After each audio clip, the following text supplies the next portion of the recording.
Welcome and greetings to another edition of the Nerdom and Other Nonsense podcast, your home for all things nerddom, gaming, tech, and entertainment. Tonight we will discuss what we're looking forward to the most in 2017 in video games, and we'll also be making some bold predictions about the year to come. I'm Savage, and tonight with me I have... Bcom. And Leo. What's up, guys? How have your weeks been? I've been doing pretty good. This week I've been basically in my house like a hermit, watching the Awesome Games Done Quick speedruns, which have been amazing. What have you been doing, Leo? I found $5 in the break room today, and nobody claimed it, so it's mine. You thief! Don't you have a lost and found? It was right in the morning too, and the guy I passed going in, I went and asked him if he dropped $5, and he said no, he didn't. He never even had $5 on him at all. So it's like, all right. So basically, you can buy half of Super Mario Run. Maybe. I don't know if I'd buy it or not. Haven't looked into it. Yeah, I mean, it's an interesting concept, but I don't know. I've heard mixed reviews about it. Same here. I've heard good and bad things about it. Mostly bad. Yeah, so... I mean... I played it on my iPad for a little while. The demo lets you play the first, 3 stages of World 1, and then you get to play, the first, 30 seconds of the castle stage, 1-4, before it's you need to pay for the game now. Yeah, I heard that was people's biggest complaint, was that suddenly you had to pay. They tricked you. They gave you it's how drugs work. The first one's always free, and then you pay from then on. That's exactly what they did.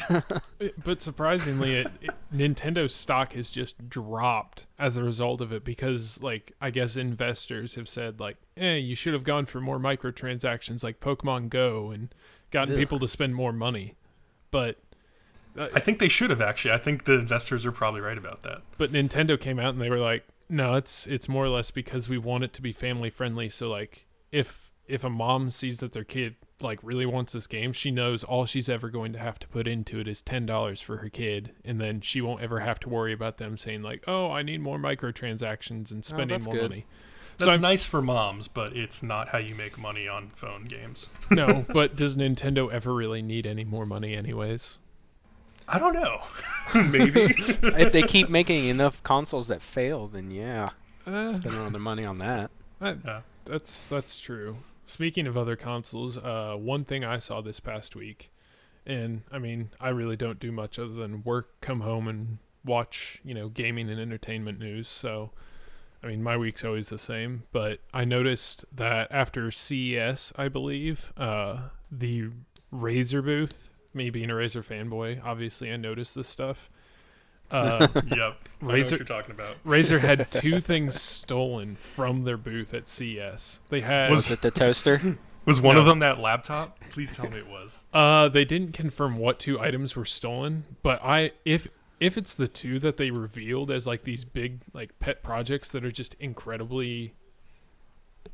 I'm trying to think of the word... psychotic, ridiculous, but cool at the same time. So Leo, I don't know if you've heard about it, but Razer developed a laptop with 3 screens. I think I saw a picture, but that was the end of it. Aren't they all 4K screens too? Yeah, it's just ridiculous. It's 3 4K screens attached to a laptop that's supposedly portable. That'd be easy to steal because you would just fold it up and tuck it under your arm and go. I mean, that's the thing though. Yeah, Razer laptops have enough power in them to match a normal desktop, which is why I love Razer so much, is because if I ever upgrade a PC, I'll probably just get a Razer because then I'll be able to take my desktop wherever I want. Yeah. Yeah, but how much more expensive is it? Probably a lot. A Razer Blade runs about $1,500 on the low end to I think $2,500 with all the upgrades to it. So it sounds better right than what I was thinking. I mean, it's a 4K screen on the laptop itself. Nice. Plus, it's compatible with all my Razer peripherals and all that crap. So, I mean, a lot better than building my own desktop and then just having it sit there and collect dust and never be able to use it on the go. So, yeah, that's true.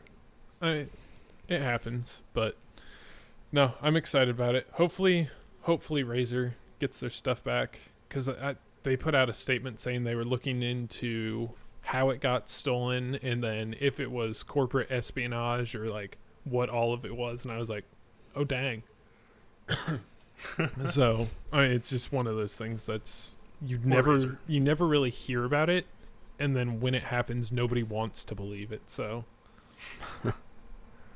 but I guess let's get into our first discussion, and that's kind of talking about all the games that are coming out this year that we know of, whether the release dates are set in stone yet or not, but just kind of discuss, I guess, the games that we're really looking forward to coming out this year. And I know for me and Leo, this list may not be as long, considering Xbox is a little lacking there on the exclusives. Yeah, but Bcom's list more than makes up for it. Yeah. So I'm looking forward to a lot of games. You are. Yeah, I'd say the first game of the year I'm looking forward to like a lot is Neo, which is basically Japanese samurai Dark Souls, coming out for PS4 though. So sorry guys. Yeah, and actually looking at this list, it's actually making me consider getting a PS4. They have so many good titles coming out. There's a lot in there, and there's, like you said, the Neo one just looks cool, but then also Death Stranding. I mean, I haven't even seen gameplay for it yet, and it's got my attention. yeah, just purely having Kojima's name on it is enough to make me go, is it worth it? Because I almost got a PS3 when The Last of Us came out, because it was one of those things that was like, okay, this game is a game changer. But, it's, I don't know, it's tempting, but it's a lot of money. And do you go with a PS4 Pro, or do you just get like the base model PS4, considering it wouldn't be your main console? So that's a toss-up. But that decision comes down to whether or not you have a 4K TV or not. Because realistically, there's really no reason to upgrade to the PS4 Pro if you're not on a 4K screen. You might get better frames per second on a few games, but from what I've seen, it's not like that consistent of an upgrade. So just going with the like $250 or whatever it is now PS4 Slim would probably be worthwhile. sell me on it, Bcom. Sell me on it. Well, I mean, just look at these titles we got coming out. So we got Neo, that's February 9th. Then you got Horizon Zero Dawn on February 28th, which looks amazing. I mean, it's a Guerrilla Games game, amazing. And I'm not the biggest fan of the Killzone series, which is all that they've done till now, but it kind of feels like they've finally let that team loose to work on like something that's not like a dark, dingy dystopia. Now it's a bright, happy dystopia. So bright and happy. With robot dinosaurs roaming the land and everything, it looks gorgeous. That concept alone is pretty good. Yeah. Robot dinosaurs? Count me in. And a bow and arrow. So. Yeah. I mean, and you can ride the robot dinosaurs. Like, you can subjugate them and ride them around. When's that one come out? February 28th. Yeah. I mean, if it's a PS4 that you and me are going to get, Leo, that's coming out quick. I should probably look into getting some more overtime at work. We'll see. I have to feed my habits, guys. Beyond that, for just PS4 specifically, you have Persona 5, which I don't know if you guys have any history with the Persona series. None. No. But Persona 4, Leo, I know you would love this game, because Persona 4 is basically like if you took like the best like slice of life / mystery thriller anime and made it into a video game. That's basically what that game is. I actually do have the soundtrack to Persona 4. It's a great soundtrack. That's amazing. I just let it play in the background.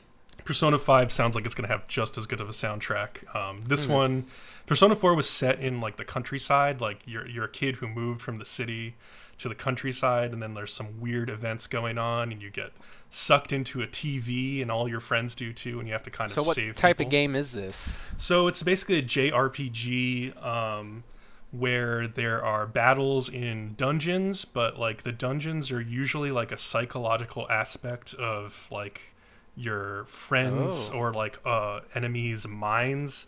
And then it's all based on this Shin Megami Tensei series. So there's these like monsters that are similar throughout the entire series. So if you've played some of the older games, you'll remember the monsters from those, and they come back.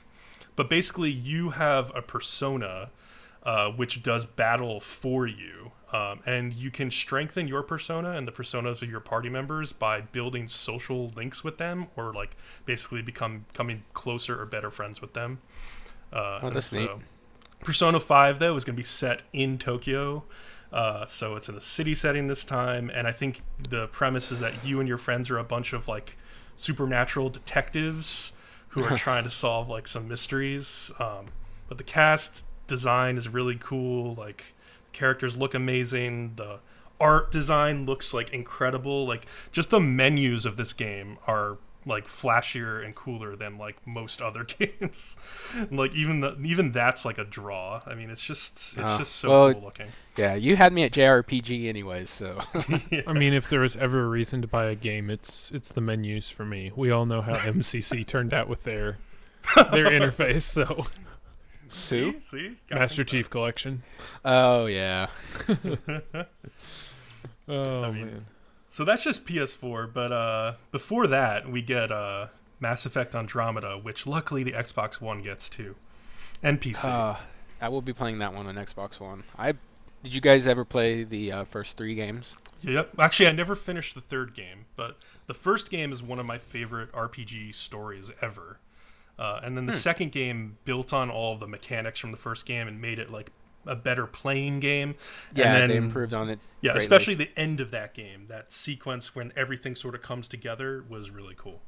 Yeah, and I think the third one did even better. I think they gradually just got better and better, which I was happy. And I know a lot of people were unhappy with the ending, which is kind of stupid because the whole time, what you did was supposed to affect the ending, like if you were good or bad. But really, it was just your last dialogue you had, which was the final boss. It was just what your options were then, what you chose for that dialogue. That's the only thing that changed it. So you could put a save point right there and then just watch all the endings in like a 40-minute time span. Yeah, but that's what annoyed people because they thought that their decisions from the first and second game and they were going to didn't have a huge impact. You could have done anything up to that point and still got a specific ending if you knew which dialogue track. Which is a little bit disappointing, but to be honest, the games were spaced apart so far that like I couldn't remember what I had done in the first game. I don't remember. By the time I'm playing the third game, like I have no idea what I did.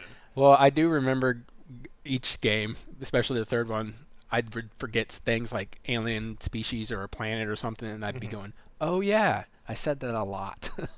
Well, the thing that pissed me off playing the third game is that I started playing it, and at the end of Mass Effect 2, there's a part where like you could potentially, spoilers, get separated from some members of your party.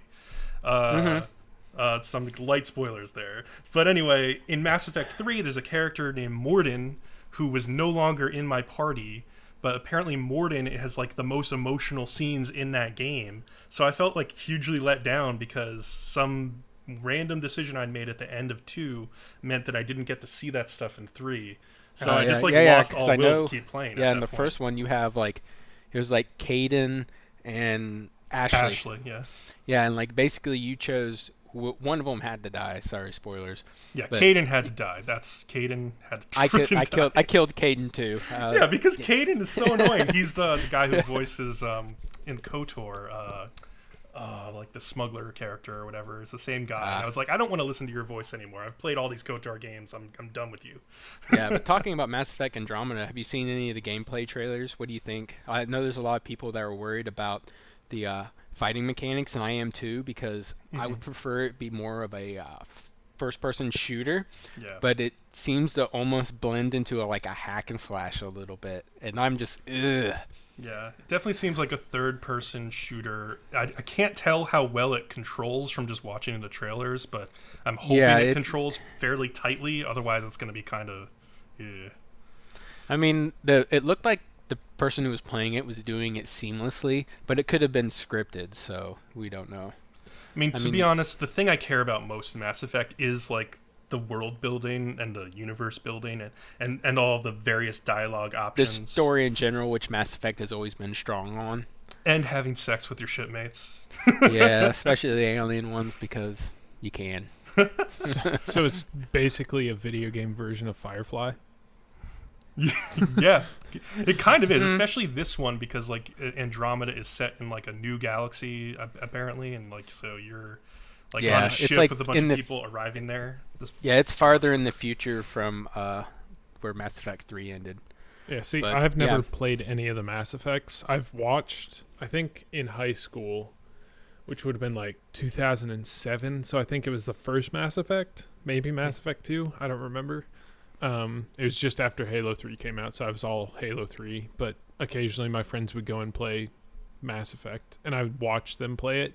But it was a game I like never went out and bought myself, being limited on funds. I mean, I got to recommend them to everybody. They're pretty good. I just recently did a playthrough of them all, just basically because I have my anticipation for Mass Effect Andromeda, which doesn't come out till March 21st, which is just killing me. But I was able to pre-order it the other day. Cool. It was $100 out of my pocket. But like I said, that's March 21st. But before then, there's another game I'm looking really forward to, and that comes out January 24th, and that's Resident Evil 7 Biohazard. And I thought that like they come out with a couple trailers, and they were really cool and really creepy. But what really sold me was when I finally got to play the demo a couple weeks ago, and I am on board 100%. Oh, really? It's going to be amazing. I haven't heard much about the demo. How was it? Oh, it's really cool. One of the things it has done in the recent years is like from Resident Evil 4 was great, but from then on they started to go more first-person shooter, which that's not really Resident Evil to me. I didn't think they were that great games. I think I bought 5 and I was like, and I totally skipped out on 6. Yeah. But what this one does, it reminded me so much of playing Resident Evil 2, where your character's kind of it's slow paced. It makes it more real. Your character just moves around slowly, and like the graphics are great. Like opening refrigerator doors, and there's like this sticky string stuff stuck to it, and it's dripping down. And it was super creepy. I'm walking down the halls, and like I seriously just want to turn around every 10 seconds because I'm like, there's gonna be something back there. But oh God. And I mean this as a compliment, but it almost like how it was almost clunky, like you're slightly drugged or something. It just makes it such a horror type game for me, and I think it's going to be great. And the demo had multiple endings. Actually, it had 3 or 4. Oh, cool. And I don't want to spoil them. And and just in the demo alone, you can take like different routes. It was super cool, and like I said, it looked amazing. Well, and then there's the fact that it's going to be in PSVR headset too, or it's going to be compatible with that. That's going to seriously scare the crap out of some people. I'm sure of it. I think I'm just like already out on that. Like I might play this like on a TV, but on a VR headset, I would just die. So you don't think you could handle it? I would not. I would like rip that thing off my head and break it probably. Yeah, it would be so bad. I might jump, but it wouldn't be that bad. Yeah, but I was just sitting in my room. I had the lights off and I had a little lamp on, and I was playing it in this nice little dark setting like this, and I was the only one home too. And like I'm sitting there and I'm like, man, this is freaky stuff. And if it's freaking me out, I know it's really making people just they I could see people just turning the game off. They just stand up, they go to the console, they turn it off. Like I can't play this anymore. So yeah, that's the kind of game that I'll just like watch people play on Twitch or something instead, because like they can be the ones that are like first person getting like terrified by it, and I'll just like sit back and laugh, Oh, well, if we start a Twitch, I might stream it then. That's see. True. Yeah, I would love to watch you play through that game. That'd be really fun. I can can provide some witty commentary. Oh, that would be great. Yeah, help break the because everything will be so scary and serious, and then you'll be goofing off in the chat or something. Yeah, another game that I sort of skipped over because I'm not sure if I'm like hugely interested in it is For Honor, which is coming from Ubisoft for PS4, Xbox One, PC, and that's just like another like first person. It's like that game. Do you guys ever play Chivalry? No. So it's like you're basically, actually no, it's not first person. It's third person sword and like axe combat. So basically the way it works is like you can block in like a triangle of directions. Like you can block high, block left, and block right. or you can attack right, attack left, or attack high with your sword, or samurai sword, or Viking axe. It's like Vikings, samurai, and medieval knights, basically, that are all fighting against each other. Oh yes, I saw that trailer. Seems interesting, but I'd like to see more gameplay out of it first. Yeah, I've seen a couple of stints of people playing like the beta or the alpha. It looks like fun. I don't know. It's like usually like 4-on-4, and then there's some like minions that you have to kill on people's teams. But I don't know. It seems like it could be fun. I don't know. I need to get my hands on it and play it though before I make like a decision on whether I want to buy it. So, after that, February 17th, Halo Wars 2 for Xbox One and PC.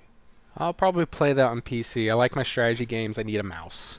I need to be able to click and group a bunch of people at once really quick and have my hotkeys and whatnot. And that's hard to do on an Xbox, I think. That's something I hadn't thought about before, because I had gotten Halo Wars, the original, on the 360. Me too. And I'm a huge Halo fan. I read the novels. I'm all about the lore and everything, but it's one of those games that I was just like, it takes you out of the Halo universe to a degree into a completely different game type that doesn't follow necessarily a really congruent story in my perspective. So I'm like, I might get it, I might not.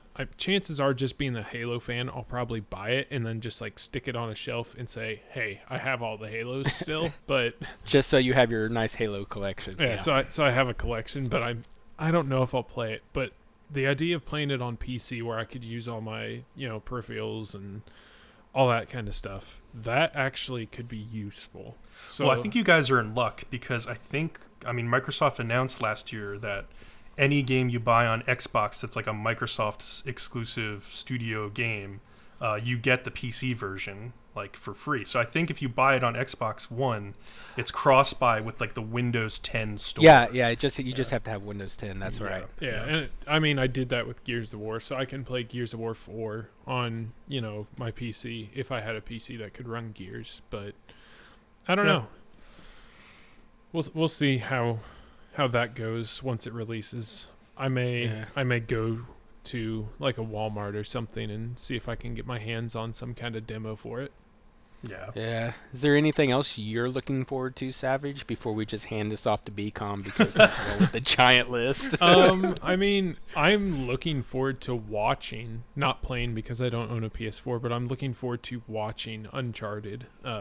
What is it? The Lost Legacy. The Lost Legacy? Yeah. Yeah, I'm looking forward to watching that because I like watching the Uncharted series. It was kind of like The Last of Us. That was the one thing that kept me from buying a PlayStation 3 was all these Let's Players and stuff. I could just go watch The Last of Us and get the story. And instead of being like a 2.5-hour movie where I just go watch the story, I can go online and I can watch, like a 9-hour movie over the course of a weekend or something. Yeah, I felt The Last of Us was way more worth playing than Uncharted because you had so much more to manage in that game. Like, you were constantly like crafting and scrounging for parts so you could craft more weapons or med kits. And then there was just such a good variety of weapons in that game too.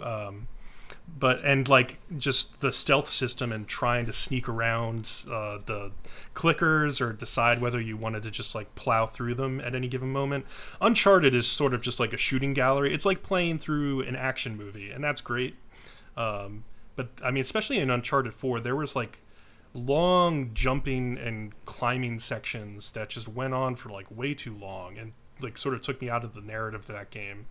I didn't think the pacing was so great with Uncharted 4, so that might have been a better one to just watch somebody else play and just like be able to like turn away and go do something else while they do the boring climbing stuff. But it was a gorgeous game though, and The Lost Legacy looks really beautiful. And it's basically going to be centered around the side characters of Chloe and Nadine teaming up, so it'll be interesting to see what they can do as like a dynamic duo. They're both like characters I really liked a lot, especially Chloe. I really missed her from Uncharted 4. I know that Nate, is supposed to end up with Elena or whatever, but I thought that Nate and Chloe's chemistry in Uncharted 2 was like by far some of the best in the series. I always liked them as a couple better than Nate and Elena. But we're getting into shipping now, and that's anime stuff. We shouldn't do. Yeah, we can save that for the side podcast. Oh man, no, I never played any of Uncharted, and I don't think I even watched any of it. It just, for whatever reason, never came onto my radar. So yeah, that's a discussion we can get into later in the podcast about how we'll make sure we come back to it, about how, you know, in today's day and age, you can either choose to go buy a game because you want to play it and you want to experience it in first person, or you can watch somebody else play something. And that's kind of become its own market now. It's really interesting. Yeah, we'll come back to that later. But I guess another game I'm interested in, and I think it's one that all three of us will definitely agree on, and it doesn't have a set release date yet. I thought we were going to save this one to the end because we'll just fangasm about it the whole time. You think I'm talking about Destiny 2, but I'm not. I'm talking about Red Dead Redemption 2. Oh, yeah. Oh, I've never played it. Oh, my goodness. Oh, my God. Oh, God. You really... It's also backwards compatible on Xbox One now, the Xbox 360 disc, so you could totally I'll check it out. It's a great game. Oh, my God. It's so if good. you like Westworld, you like Red Dead Redemption. Love Westworld. Then you'll love Red Dead Redemption. It really is just like a fantastic take on the Old West from Rockstar, you know? You just like going from like Grand Theft Auto games to this was such a nice like change up. And I remember the first time I started playing it, I got like 3 or 4 or 5 missions in and was like kind of bored, and then like just didn't keep going. And then I waited like 6 months or something and played other stuff and came back to it, and then just like plowed through the whole game. And wow, especially the second half of that game is incredible. So you're saying it's kind of slow at the start? It's a little bit slow at the start, and then it builds to a crescendo, and then the end of the game, I can't spoil it because it's just so good and everybody should experience it. It just is really interesting way to end that game. Very different, especially for a Rockstar game. Yeah, and it's not so much in the vein of GTA, where it's kind of this freelance campaign where there's a storyline, but you can hit it and miss it as you go and just kind of roam around. There's a little bit of that in Red Dead Redemption, but it's a lot of like, here's a linear storyline, and you can just kind of weave around the path and just crisscross it as you go. Yeah. But much more linear in a way than GTA, which is like, you don't even have to have the campaign. You can just run around. But you could just chill and play poker in Red Dead Redemption if you want. Yeah. That's cool. Yeah, it's pretty awesome. I can get behind that. It's definitely a game I'm looking forward to. After watching Westworld, it's kind of got me beefed back up on that old-timey feel, and just something I really want to dig back into rather than... I feel like we're going to end up doing an episode on Westworld now. Once Season 2 comes out of Westworld, I will definitely be all about that. Have you seen it, Bcom? Yeah, I've seen it all the way through. It was very good. Very good. Yeah. Red Dead Redemption 2 looks gorgeous, though. I don't know. I hope it lives up to like what Westworld is, because that'd be great. Ooh, it's a high bar. Yeah. So I guess since Leo brought it up, we should just we'll hold off because we know we can go about a good solid hour on Destiny 2. So, yeah, I have 2 more games I'm really looking forward to, and then maybe I'll just do like a rundown because I won't like go on in length on everything. Yeah, but, because this would be a 4-hour podcast. Yeah, exactly. We can already tell the title for this episode is going to be "Bcom's Wallet is Crying." Yeah, seriously. Yes. Like, Bcom needs like 3 more jobs to pay for this. So in March, possibly the 28th, I saw a release date, but I don't know if that's official. MLB The Show 17 is coming out. And now I'm a big fan of the MLB The Show series. It's like literally the original reason I bought a PS3. Like I had been a big fan of MVP Baseball on Xbox, but that series went away. MLB The Show got like the only license for baseball games, and they were just making the best ones anyway. And so now they basically make the only good baseball game. But one of the things I'd been running up against with that series lately is that it's basically not had a lot of innovation at all. And basically just getting into a season or even doing the Road to the Show mode is always like sort of the same thing. and I've done that for like years now. So I was really excited when I saw the trailer for an arcade mode they're doing this year. First of all, the cover star is Ken Griffey Jr., which is kind of weird because like Ken Griffey Jr. hasn't been relevant for a long time now, but he used to be like such a big deal with like those old baseball games. Like last podcast I was talking about the N64 game that I love from him. So what they're doing is they're putting an arcade mode in this new game that's based on those old Ken Griffey like N64 games. So it's like way simpler, and it's just like get in and get out arcade baseball with like really good like throwback graphics. So I'm super excited to play that. I mean, it sounds interesting. Yeah, but I mean, I think just like having a simplified version of the game that you can just jump in and out of is really appealing to me. For me, though, it's hard to justify a console just for a sports game that's going to be released like one a year. Like, for me, I have every major sport other than baseball on my Xbox One, and I just uninstall one, reinstall the next one depending on the season. So, like, NBA just started, hockey just started, so I have those two installed. And then as soon as, you know, those are done, I'll uninstall those and reinstall, like, FIFA or something. So, yeah. It's just one of those things that it just comes in waves. So I mean, I'm definitely interested in finding a baseball game eventually on the Xbox console, you know, that... I hope or that. even PC. Competition would be nice, yeah. But I can't imagine, you know, Xbox really putting that much effort into it when, I guess, sports games are kind of dying anymore. You just don't see any real progression. Yeah, there's not very many. There's always a football game every year. Yeah, but and it's just the same game with just updated rosters. I mean, Madden NFL is a rip-off, in my opinion. It is an absolute joke. Oh yeah, you get the new rookie draft class. Congratulations! I'm gonna spend $60 for a bunch of players I'll never see on the field. You know, it's it's pretty bad. Teach their own, but it's one of those things. Bcom, you have one on your list I didn't know about, but it looks kind of interesting. It's called Cuphead. Oh, yeah. So Cuphead has been coming for a while now. That's an Xbox One exclusive and PC exclusive. Yeah, it says announced at E3 2014, so it's been a couple years. Yeah, so basically, I don't know if you've seen the trailer, but what it is they made a platformer in the style of the old Looney Tunes cartoons. I'm watching the YouTube video. It's amazing. It literally just looks exactly like those old cartoons, like you're playing in them. That's awesome. Yeah. And it says a two-player shooter, 2D cooperative shooter / platformer. Mm-hmm. That would be a fun game to play with one of you guys. So like it's kind of a Mega Man. Almost. Yeah, basically.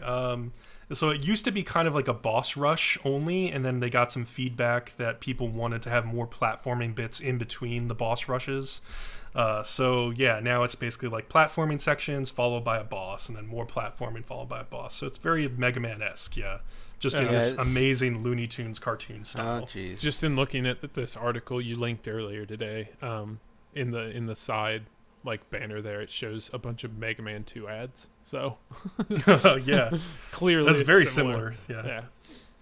One game that it is totally old school. Yeah, one game I noticed that isn't on this list, and probably because it hasn't been announced, but I would think would be released this year if they're going to do it. Going back to my Halo fandom, is a Halo 3 anniversary. So they've done Halo 1 anniversary, Halo 2 anniversary. This is the 10-year for Halo 3. So I'll be curious. They could do that.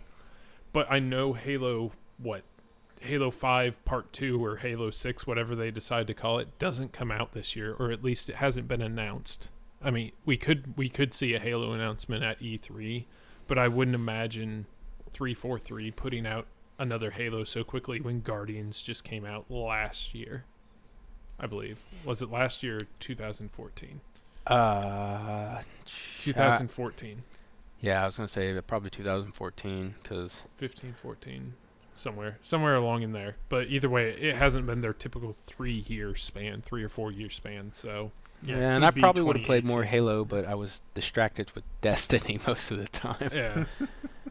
No, I mean, if they come out with a Halo 3 anniversary, or even just port that to like as a patch for MCC, which I could see them doing, and I would not be upset with them just like sending out like a 20 gig patch for MCC, which would put like MCC at 110 gigs or something, which is just ridiculous. But I would love to see that happen. So.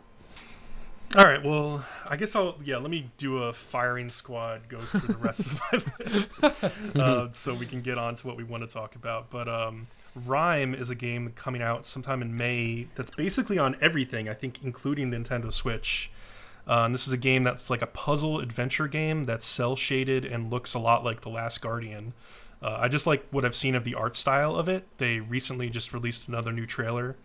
It just looks like a really fun game.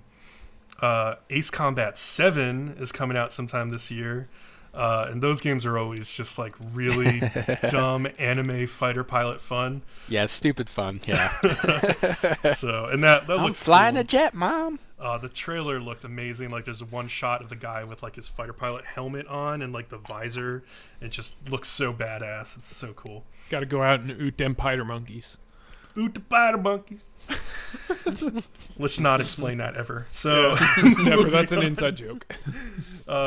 Detroit Become Human from Quantic Dream on PS4. Another David Cage game following up Beyond Two Souls and Heavy Rain. So it'll be cinematic. It will at some point go completely off the rails. Probably sexually abuse the women in the game for no apparent reason.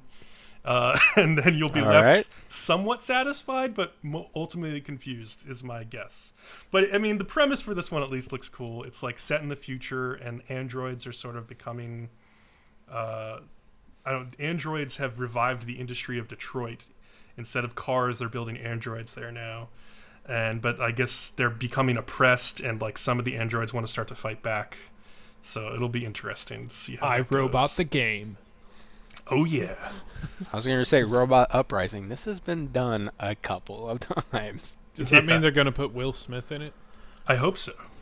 You never know. They could put Arnold Schwarzenegger in it, too. That's true, too.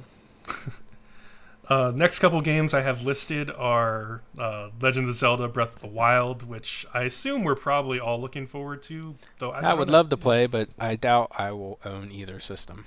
Yeah. Yes, it's coming for Switch and Wii U. That's on my watch list. Yeah. I mean, the trailers look good. It looks like a different take on Zelda. It looks, other than that, though, exactly like a 3D Zelda, what you would expect. So... yeah, I mean, there's some new stuff in there, like with crafting and like feeding Link and stuff. I don't know. It looks weird but fun. So Minecraft meets Zelda. A little bit, yeah. There's like you can literally climb any surface in that game, no matter what, which is kind of cool. I've been almost purposely ignoring anything I can hear about The Legend of Zelda Breath of the Wild because I know that if I keep looking into it too much, it will force me to buy either a Switch or a Wii U. Yeah. So, like, I've been ignoring it, but and at I this know point, I'd love it. why buy a Wii U when you know the Switch is coming out? And the Switch... Right. I mean, we'll find out tomorrow. For those of you who don't know, we record this podcast on Wednesdays, is the day we chose to record. But we'll find out on Thursday. Find out tomorrow. Of what all. Yeah, tomorrow. But there's a rumor that's $250, and the release date's March. So we'll see. $250 would be pretty cheap. So we'll see. But I bet you all the accessories are going to cost a ton of money. So it won't just be $250. The other game that might be announced tomorrow, like in full, is Super Mario Switch, which is the working title for the game. We don't know what it's actually called, but we saw a little bit of it, like in some of the trailers for the Switch. We saw a 3D Mario game being played, and 3D Mario games are fantastic, so I'm hoping that this one is fantastic too. And it would make a ton of sense for them to launch the Switch with a 3D Mario game at launch. So hopefully they are. That'd be really cool. Have you guys played any of the 3D Marios? Nope. Really? Nope. Yeah, I've played Super Mario 64. I didn't own a Wii, so I didn't get to play the Galaxy games, but I've heard they're like unanimously considered pretty much classics. So yeah, I'd be really looking forward to playing a 3D Mario game on the Switch. Otherwise, let's see. We have Ni no Kuni 2, Revenant Kingdom. That's the Studio Ghibli-inspired game.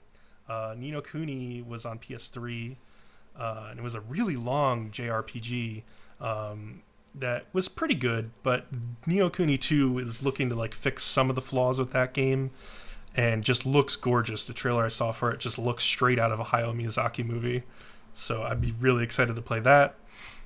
Prey is coming from Bethesda and Arcane, and that game looks really cool. If you've seen the trailer for that, basically it's like set on like a space station or something, and you start to get like some weird like abilities. But it's basically built on like, it seems like the same engine that like Doom or Dishonored are running on. So it looks gorgeous. And it just looks like you're gonna have like weird like telepathic powers, and it's like a weird sci-fi setting, and you have to kind of survive in this space station where things are going wrong. It looks really cool. Tacoma, I don't know much about. It's coming out in the second quarter of 2017 from the people who made Gone Home, which was the really emotionally affecting game that had you just walking around like a house of this teenage girl and like reading notes that people left behind, and eventually stumbling across like a crisis situation that you have to see what happened. You're dying to know what happened, and it was just great storytelling in a very like limited like space. So I'm really interested to see what that same team can do on Tacoma. And then the next game on the list, well, I guess I'll skip that one for now. The other ones I'm looking forward to are Star Wars Battlefront's sequel, because I refuse to buy the game that EA made originally because they didn't put in Galactic Conquest whatsoever. I'm hoping that they'll realize that was a huge mistake and fill out that like campaign mode this time around, because I think that's the only thing that game's really missing, because it looks gorgeous, it sounds great, sounds like Star Wars. It has like a decent amount of maps, but it really needs that Galactic Conquest mode that all of the Battlefront fans going back loved. I can't afford to even look at or bat an eye at a Battlefront without a campaign. For me, yeah, it's like exactly. That was the whole problem with the first one. It was just there was no substance to it other than, oh, hey, you want to play what is it? Battlefront? Or not Battlefront, God, what, Battlefield? You want to play Battlefield with Star Wars skins? It's like, yep. I mean, that's really what the game was, and I just DICE shot themselves in the foot. EA can go die in a hole. Well, I mean, yeah, I'm hoping they realize that it was a mistake, and that they'll do better this time around. We'll see. There's honestly a whole bunch of Star Wars games that are apparently on the horizon, but none of them have been announced. You can safely say I'm looking forward to what all of those turn out to be. That's not surprising with all the Star Wars movies coming out. They're probably making a game for each of them. Yep. Next Machina, the Death Machine, is from a little studio called Housemarque that made a game for PS4 called Resogun, which was an awesome dual-stick shooter, and this is another awesome dual-stick shooter from the trailers that I've seen. Those games just feel and control incredibly well, and the graphics, like, they spit out all these like particle effects all over the screen. It just like it's like a really good showcase game for a PS4. I think Resogun was, at least when it first came out. So I'm definitely looking forward to that. Valkyria Revolution, another game in the Valkyria Chronicles series, is coming out for quarter 2. This one, I don't know. It looks like more Valkyria Chronicles, and that remaster that came out, I played it on PC, of the original game, was just so good. I know there's an anime too, but I haven't seen it. Well, what's interesting about that one, it has 3 developers, and it's published by Sega. Yeah, I mean, we'll see. I don't know how it's gonna end up. I never played like Valkyria Chronicles 2, or I think there was a 3. I had never played those, so I don't know really what to expect. I don't know how the series has evolved since the first one, but I really liked going back to that remaster. And then a game I have on this list, but I don't know if it's actually going to come out this year, is God of War. Because if you saw that trailer at E3, it was pretty unbelievable. They've basically taken God of War and made it more into like a Rise of the Tomb Raider style game, where Kratos is guiding his son through this like Norse landscape of like monsters and dragons and stuff, and like teaching him the ropes of becoming like a god. It just looks awesome. It sounds amazing. Yeah, it could be good. Yeah. But then there's one game that we're all looking forward to. Wait. Let me. I got two. I know Fallout 4 and Doom are both coming to a VR. Oh, that's true. Doom VR would be really cool. Yeah, and that I think both of them would be really fun. I think pretty much any game would probably be fun in VR, but I think especially Doom and Fallout 4 would be even better exceptions because I don't know, Doom's just crazy and stuff going on, and Fallout 4 is just a great game. Yeah, I don't know how they're going to do that in VR. That sounds amazing, though. Yeah, but back to our favorite game here. I wouldn't say that favorite. doesn't even have an official release date yet. Our most played game. Yeah, that definitely wins it. The game that sucks you in and never lets you go. Mm-hmm. Well, it lets you go, but then it has like an expansion that's decent, and you come back. Were you both there for the loot cave? Oh, no. Dude, the Loot Cave, it's all been downhill since the Loot Cave. This is what people don't understand. The Loot Cave was a social experience that emerged like organically and brought people together. It's the first time people actually came together in one space. Like, none of their public events actually used to like really work or be worth doing. The Loot Cave was actually worthwhile for a little bit. Yeah, because there were always other people there and just not even talking. Everybody would shoot for like 5-10 minutes. And then everybody at the same time would rush forward, pick up everything, usually when you're out of ammo, and then go back to what you were doing before. And people would do it for hours on end. It was amazing. I swear, as controversial as the Loot Cave ended up being, like, I guarantee that was like a huge draw to the game because everybody was talking about it for like several weeks while it was going on. Well, which is crazy. I brought that up specifically because somebody we play with, Turd Ferguson, did not know what the Loot Cave was, and Loot Cave was because he didn't play the first year at all. Because I had posted, because we had a group chat for our clan in Destiny, and I posted like I think it was Rooster Teeth. They did like a little video of like all the quirks of Destiny. You know, if you played Destiny, it was pretty funny. But there was the Loot Cave one, and I was discussing this video with him at work, and I got to that one, and he's like, "What's the Loot Cave?" And like, I wish I could have seen my own face because my jaw just dropped. And I know my eyes just had gotten huge because I'm like, how do you not know about the Loot Cave? He's like, I didn't play the first year, dude. And you know what's even worse? He's probably logged more hours than I know. Actually, I know he has. He's got 1,000 some hours in that game. He may be approaching 2,000 if he didn't surpass it yet. Yeah. And that's after missing the first year. That's insane. That is insane. I've played since the beta. Me too. And like, I've played since the alpha. Yeah, and I've played just about every single day, so like the hours he was logging is just insane. But the game we're almost anticipating about this year, if it does come out, is Destiny 2, and I feel like odds are they will hit the September date because if I've learned anything about playing Destiny since year one, it's that they love their September birthday. Yep. Hardcore. Yeah. And for me, I mean, that's just going back to Bungie in general. They always release stuff in the fall, and that's fine. But I just don't want it to be an unfinished product. I don't want Destiny 1? Yeah. Like I would rather them push it to next September and have me wait another year. I don't think they could get away with that. I think they would lose a ton of the fan base. As much as it pains me, I will agree with you, and I will slowly die that whole extra year. But yeah, Bcom has a point. I don't think the fan base they would wait, but I think a lot of them would be slow coming back. Yeah. Yeah. I mean, this is definitely the year to hit it. I mean, there's like really the problems with Destiny 1 lay in the story and like some of just like the fundamental design flaws, a lot of which have been fixed over time. But then once they fix one thing, they get rid of something good like Dinklebot. Well, we can argue about whether Dinklebot was actually good or not. So much better than Nolan North, though. I do miss Peter Dinklage's voice, but I mean, it was obvious like he just didn't have time to record more lines. Like, yeah. or he didn't want to. Or who whatever. needs Game of Thrones?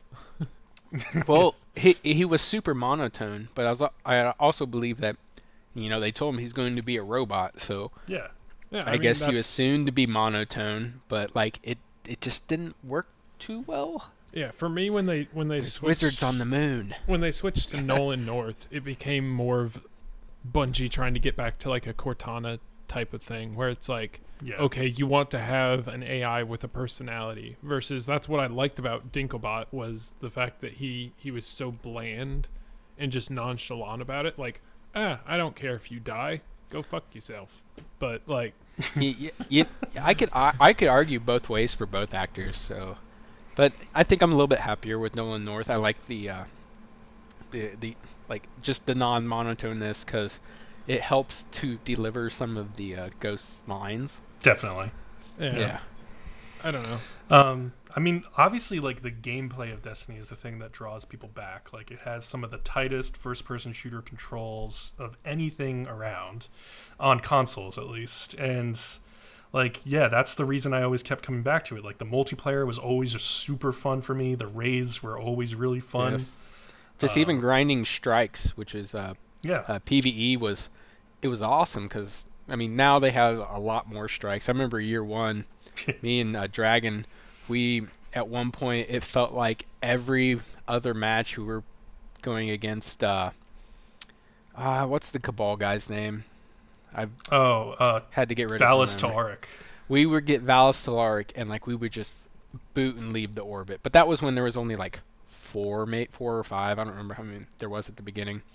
And it felt like we got him every time and we just got sick of it. But now, I mean, this is year 3, right? Yes. Yeah. Now we have way more than that and there's a way more variety. But even now, if I get the same one, very rarely, but the same one back to back, I don't want to play it. But as long as it's every other, I'm good. But yeah, the strikes are amazing. Even the newest ones they came out are just, I think they're really fun. There's a lot of mechanics, like each one, and like even ones that were like bland in updates, they changed the boss mechanics so that like you had to work as a team and you had to do things differently. And then they nerfed Gallahorn, and you just couldn't beat the whole game with Gallahorn. Yeah, I think this time around they need to do a better job of keeping the raids relevant, over the course of the game cycle. Because, you could go back and play like the first couple raids now, but all the weapons you get from them are no longer like relevant in any way. Like if you got like a Vex Mythoclast from Atheon, like there's no point in using it anymore ever. Which sucks because it was a really hard gun to get, and it was a really cool gun. It was really overpowered originally. I got it the last week before year 2 where they nerfed them. Exactly. I got to play with it for a week. Like it was that hard, and I probably got multiples of the other 3 primaries. Yeah. But never got that until the week before. So I only got to play with for a week, and then it was done. Well, see, the thing is, didn't they start to do that towards the end? I think there was like a Black Spindle quest or something where you had to go back into the Vault of Glass and you had to go through this certain passageway. They need to do more of that and just like bury the exotics in the old parts of the game as the game progresses, Yeah, I think there was even like a quest line that they brought out later on that like had you go through the whole thing and beat the boss because you had to get an item for something like that. Yeah, but that's definitely something they need to do, but to the same degree, they need to not do what they did between year 1 and year 2, and that's just like crap on everything that like the crafting system, like, etheric light, don't need it. Yeah, but they did that for Vault of Glass, but they didn't do that for like the Dark Below. There's absolutely no reason to go back to visit Dark Below unless you want to try to get a weapon just for your collection because it's not up to year 3. It won't be any good. It's not powerful enough. But yeah, I would love it if they brought them all to up to year 3 now. I'd actually jump back on, and I know quite a few other people who would, because there's some people who actually haven't even played any of them because they just came on later on. Yeah, and I would love to take them through it. Yeah, that'd be me, because I bought the game on release, I pre-ordered it, and then I played like a week by myself because I was just like, nobody's really on. Right now, I mean, you were on Leo at the time. I didn't know Bcom, and I don't even think I was in our clan yet. So I was just kind of like playing by myself, just kind of trying to figure out. And with Bungie games, I'm all about the story. So I went through and I tried to play the story, and I was just like, oh, well, you're playing the wrong game for story. yeah, that's part of what killed it for me. So I was like, this game has no story. I'll just finish the campaign real quick, and then I'll just like go bury this, inside a hole in the desert like an old ET Yeah. cartridge. What or they got something, wrong with the story, they got right mostly with the rest of the game, I would say. Like Bcom said earlier, the gameplay is just amazing. Yeah, and see, I missed out on that year one. Like, I just completely glossed over that. I was like, the story's not good, therefore the rest of the game's not good. So I missed out on year one, but then I jumped in year two and then just like logged hours upon hours upon hours. And it's... Yeah, if you got like a consistent fire team that logs on every day, yeah, you just every day after work, like you're like, shit, the cats can... They can fend for themselves today. I don't need to feed them. I got to play this game. You just don't care anymore. Thank God none of us have kids. Yeah. No, if my cats go hungry, they let me know. But I have an automatic cat feeder, so I don't bother with it anymore. There we go. But yeah, I really want to see an awesome story out of this next game. Like, I want the individual missions to all feel like really important, so that when I'm going back and replaying them like 1,000 times, like it feels good every time. And so yeah, I mean, I really want to see all of that story and a lot more of the lore that they just glossed over inside of the game. They have what are they called? The Grimoire cards. Grimoire cards. Grimoire. Yeah. There's so much lore in there. Oh my God, they had all that. And they should, if they would put that in the game, it would have just been, this game would have been so phenomenal. I wouldn't even know what to say if that was in the game also. Yeah. I mean, we'll see. We'll see what happens at E3 and see what they release there as far as Destiny 2 is concerned. But I don't. Yeah. I'm skeptical about it as far as the campaign goes, because I want to be able to play like the story solo and then go back through with a group of people. But if it doesn't have a good story, I don't know if I'll commit like I did to Destiny 1 of being in the clan and, putting in all those hours. Because for me, it's just it's one of those things that it's so hard to just say, oh yeah, I know I'm going to just bury my life into this game when it's not returning the favor.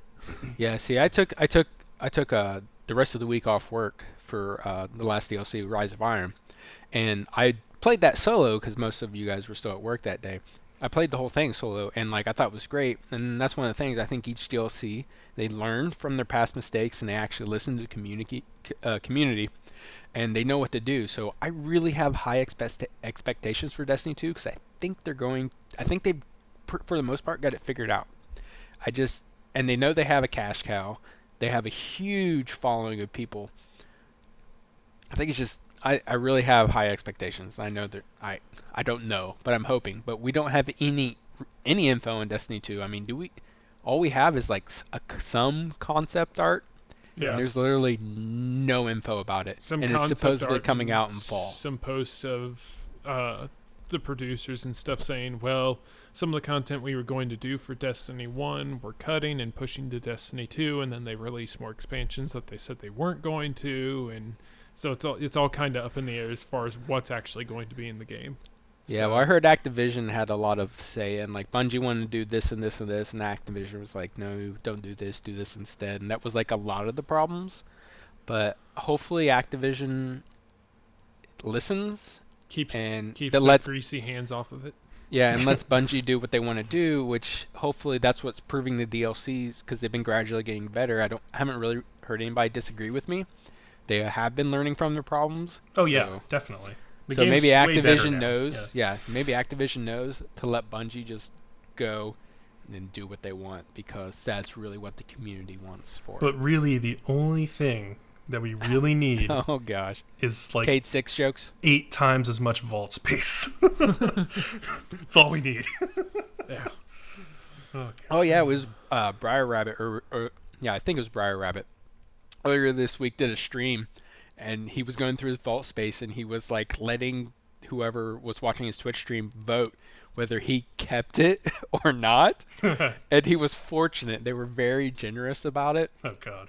But like he had like multiples of things. Like he just, and some people, I know quite a few people, they want to be collectors. They want to have one of everything, and so on and so forth. And that's the only reasoning behind it. They just like to collect. But it's and like impossible to do that at this point. There's just not enough space. Yeah, and I would love to do that. But I was holding on to like year one stuff because I had memories with it. I mean, like, I used that so much during year one. Yeah. But I ended up deleting some of my year one armor just because I needed the vault space or weapons, because I was like, I need the more room. I gotta get my shit in there. Yeah. I mean, it doesn't help when, like, there were certain quests, like, I know there was, like, one of the faction quests I was doing where you had to have, like, a faction armor piece on to get, like, an exclusive exotic, like, hunter cloak. And the third year armor pieces weren't working. Like, luckily I had still a second year, like, dead orbit armor piece or whatever in my vault that I could use. Otherwise, I would not have been able to complete that quest until Bungie patched the game. So that's the other thing with the vault space. It's like you feel like, oh, I don't know if I can let this thing go because it might be useful at some point. Like, or the first year weapons that were the only ones that still had elemental damage to them. I'm still holding on to them. I will never delete my Fatebringer. I don't care what anybody says. I would love if they brought back elemental primary. Me too. They said they don't want to because it like unbalances the game, but I disagree heavily. Yeah, me too. It was so nice to run into, especially with there's the one perk on Nightfall Strikes. It's match game. Yeah. Where you have to hit them with a certain element type. It was great to be able to run all three elements, one in each of your slot, primary, secondary, and heavy. But instead, you run into a room, you're like, ah, shit, they got fucking void shields. Sorry for the cussing. And you run out and you open your menu just to change out your to your void shotgun. You know, and that to me was more game breaking, because instead of just engaging an enemy, I ran out and played around in my menu. That's horrible. Yeah. They also need to really fix time in between menus. They really need to fix, like, time going to orbit and then going to a tower. Like, that all needs to be way more direct and way faster in Destiny 2. I mean, there's just so many things that they can improve. Yeah, that's just loading times, and sometimes you can't get around that, but... Yeah, we'll see. So, before we get too far away from all the other games and get too far down the rabbit hole on Destiny... I think there was one more game that we kind of left off our list as far as what Bcom's looking forward to coming this year, and that's because it also leads into a discussion here about a game that me and Leo, at least, have been looking forward to that is now canceled, and I believe that game for you, Bcom, is Nier Automata.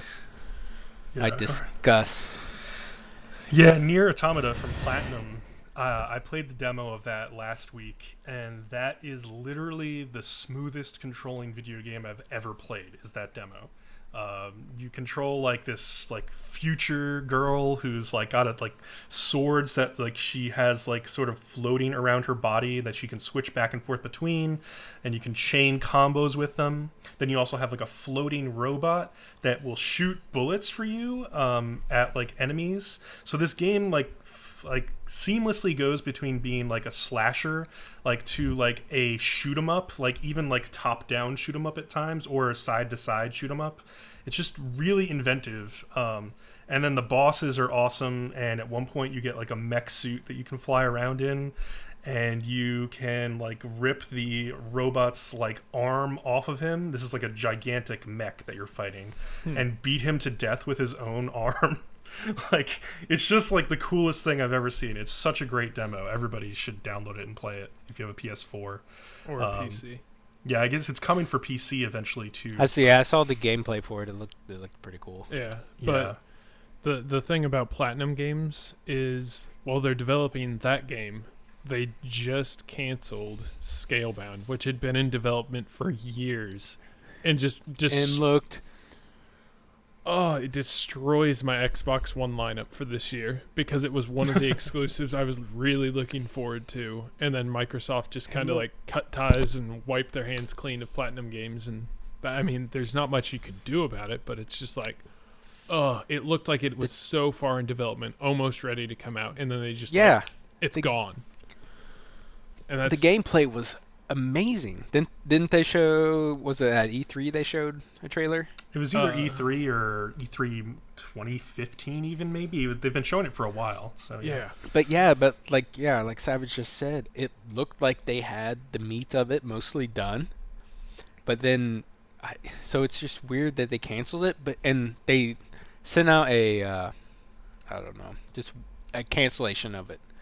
And they said, we're sorry to say that on January 9th, 2019, blah, blah, blah, they're canceling it. But they never gave a reason. But I guess if you look into some tweets of people working on it, basically it was just stuck in development hell.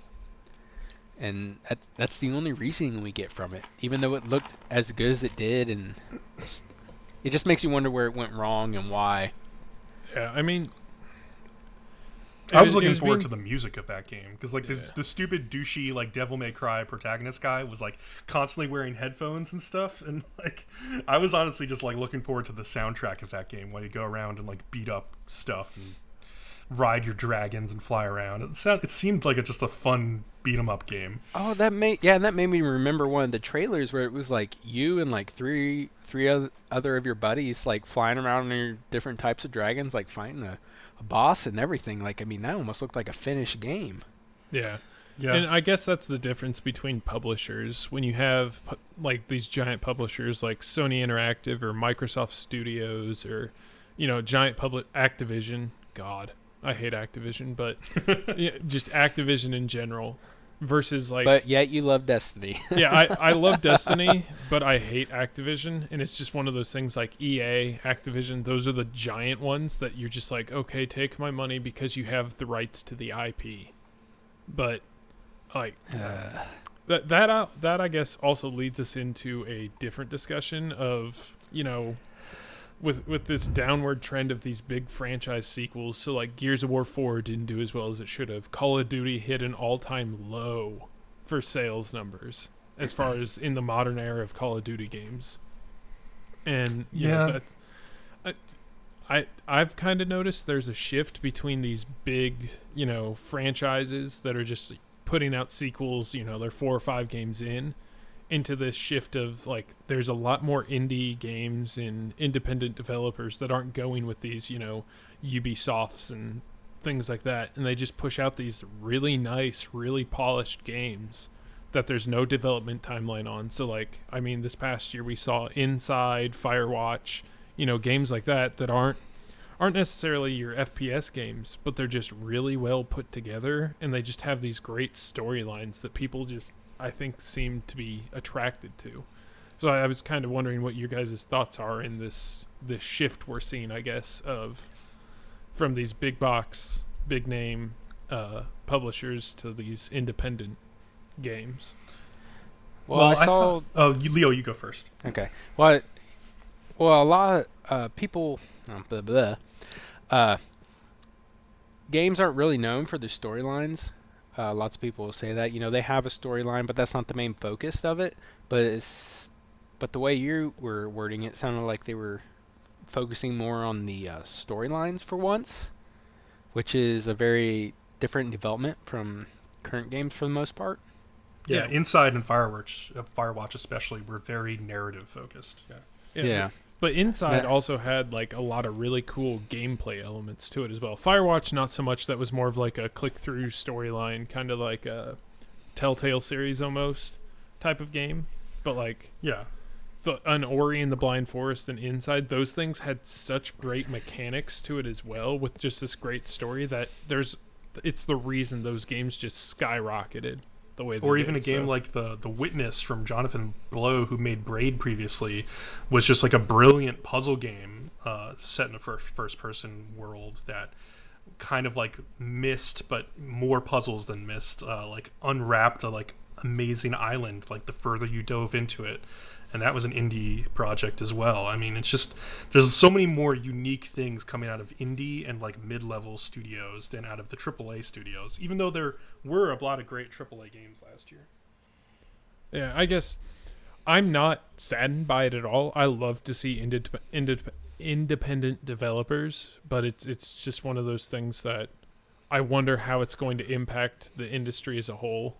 Whether these large studios are going to start scaling back, sort of like we've seen Platinum just got its Xbox exclusive Scalebound shut down, and then I think sometime in late December, Crytek shut down 5 of its studios, and Crytek has this giant Cry engine, but then they also produce games, and they shut down 5 of their like 7 studios or something, and it's just one of those things that a AAA developer has to all of a sudden scale down because the market share's, I guess, so flooded with independent content right now, and people are, they're finding the niche they like, so then they'll go directly to that, and they don't have to go and say, well, this is close to what I'm looking for. So yeah, well, it's becoming easier now with technology for independent, smaller companies to make video games and whatnot. I mean, like, we're doing a podcast right now. Could you imagine how hard this would have been to do in like 91? It'd be impossible. It would have been so ridiculous. We have to be in the same room, first of all. But yeah, I mean, we'd have to be in the same room, and the internet didn't exist on the public forum in 91. Yeah, we would be releasing this on CD-ROM, maybe, most likely tapes. Yeah, but even if like you want to go up to 99 or even 2000, it would have been one rough take. But also, this may just be the next evolutionary step in gaming, is now more focus on the video games. I mean, we got the game mechanics down for the most part. There's always room for improvement, but it's pretty good, and it's probably the strong point of games. Lots of people are. It's about the game mechanics, how well it flows when you're using your controller or whatnot. But now that we've got that done pretty well, the smaller groups of people are realizing they need to focus on the storyline. They know they can throw out some game mechanics and some pretty decent graphics, and the game will be cool and it'll flow well, but they need a good story to go with it. So hopefully it will make the bigger companies learn to push some of the extra money into the story developing department. I mean, who did they just hire for Destiny? He was the storyteller for the Mass Effect, I believe, right? I think that's right, yeah. Yeah, so they hired that guy, and Mass Effect's known for having this really in-depth, awesome story, So we know he's coming in.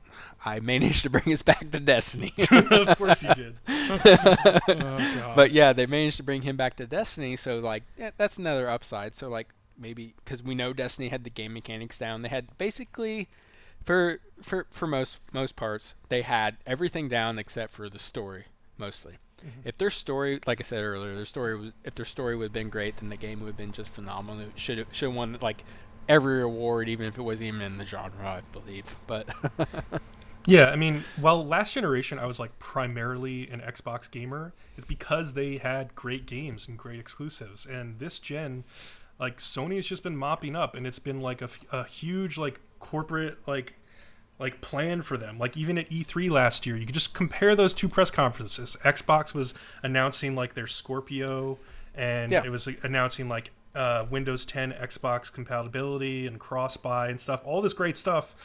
Sony came out with an orchestra and just like played an orchestral track over the entire press conference over all these beautiful games, like these beautiful trailers that had like really intriguing stories and everything. And it was just like, yeah, they get it. Like they know what they're doing right now. They have all these first-party studios that are working on great story-driven AAA and mid-level games. And Microsoft needs to catch up. They need to. I don't know what. Actually, I honestly don't know what Microsoft's going to do because this year is not looking great for them from what I've looked at. Yeah, that gave me an interesting idea. So Sony is a Japanese company, so is Nintendo. Sony gets it, but apparently Nintendo doesn't. Well, Nintendo makes great games. They just don't know how to. Put them on and a if good they would just stop making give them consoles and focus on games, they would basically just be printing money.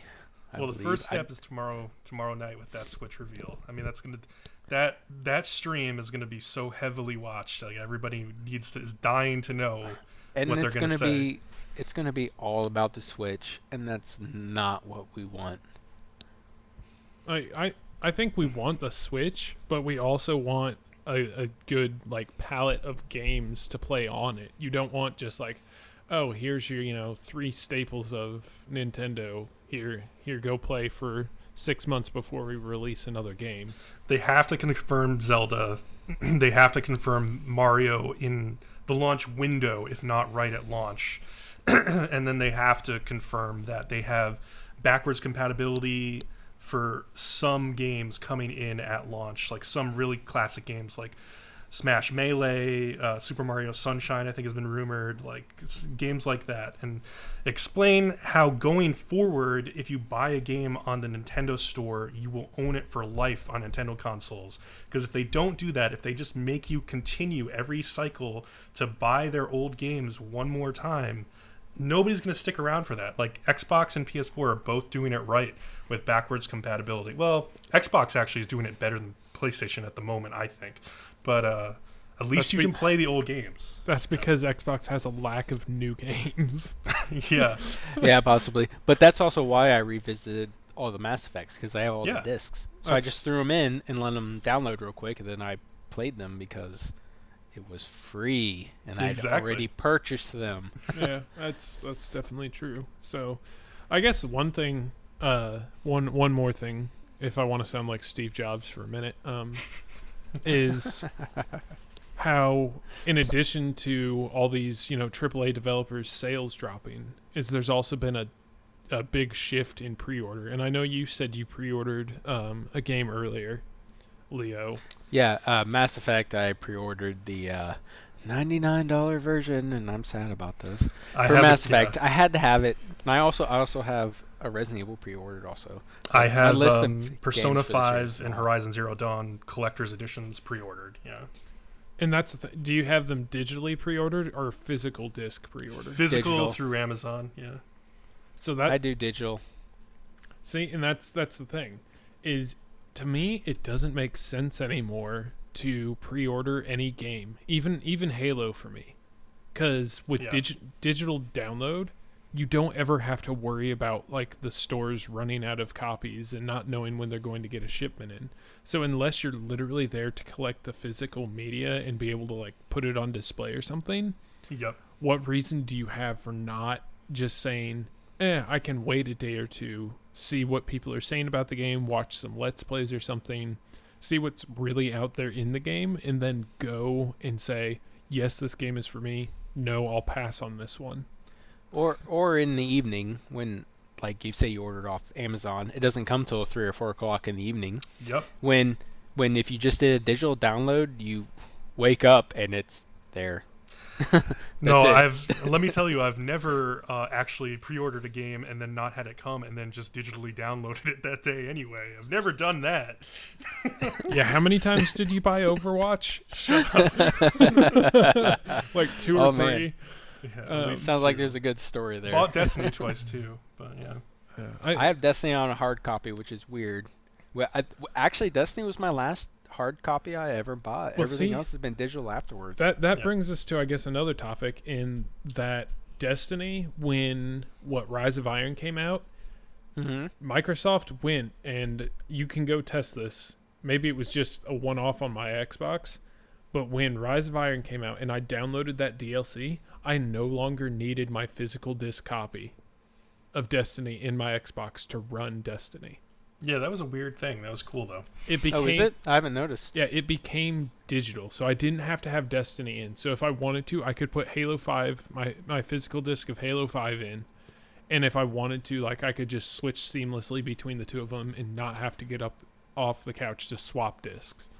And there's been a few other games that have done that too. Like Forza 6, I believe, has gone to, they just automatically converted, because I'd had it since its release, all of a sudden became like, oh, we're just going to give you the digital version the next time like you install it. So for me, it was like, well, hey, it's not so bad buying a physical disc now, because now I have it as a backup in case, the internet or whatever dies. Then I can still play it, off physical disc. But then I also, have it digitally, so I don't have to worry about, scratching a disc or finding it if I need it. So, I mean, we'll just have to see where things go in the next year, I guess, with what people decide to do with digital download versus physical disc and pre-orders. I think everything will eventually become digital. I mean, there's no point in having a physical copy. Yeah. Well, the main point is being able to go sell it for a low price at GameSpot or something. True. Yeah, I understand that. Like, we have a store here called Granny B's. Or GameStop, yeah, sorry. we do. Yeah, Savage knows about Granny B's. Yeah, but you can go there and pick up a Nintendo or a Super Nintendo and a couple controllers or a 64 and just about any game you want there. But with a digital copy,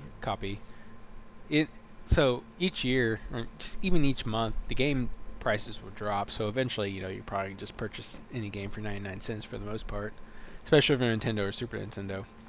But I think the market will just dwindle so much that, like, the place here called Granny B's will not be able to stay in business, and it will go away. And I think that will just spread to just about everybody.